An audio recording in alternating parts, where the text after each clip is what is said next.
Voilà, c'est maintenant l'heure de notre page des sports et on va commencer par du foot avec le début aujourd'hui de la deuxième journée des éliminatoires de la CAN. Bonsoir Lise-Laure. Bonsoir, et le programme était dense. Il y avait 11 matchs au programme et en ce moment, le Gabon affronte les Panthères du Gabon et on va aller directement à Conakry où en fin d'après-midi, la Guinée affrontait la Namibie. La Namibie avait bien débuté ses éliminatoires avec une victoire face au Tchad, mais aujourd'hui, le Sili national l'a emporté par 2-0. C'est la première victoire du technicien français Didier Six depuis qu'il a pris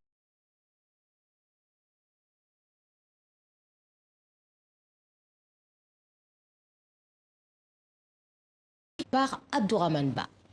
J'ai mis l'équipe que je pensais pouvoir poser des problèmes à cette équipe de Namibie. Et la victoire m'a donné la réalité des choses.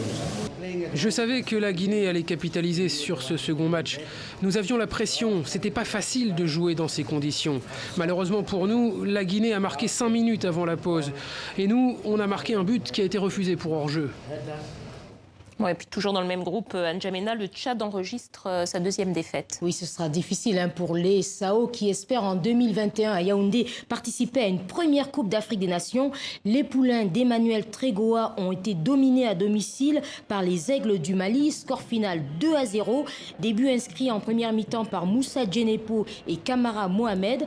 Après son match nul jeudi dernier face à la Guinée, les Aigles du coach Magasuba prennent une belle option. Écoutez les propos recueillis à N'Djamena par Aurélie Bazara Kibangula. On a fait la différence sur le plan technique. On a su être patient. On a pu construire quelques actions, même si le terrain il n'était pas facile pour jouer au sol. Mais voilà, on est resté patient et on a réussi à trouver la marque 2 fois. Je pense qu'on aurait pu aggraver le score. On a eu des occasions. Mais voilà, aujourd'hui, on va retenir la victoire et les 3 points parce qu'ils sont importants.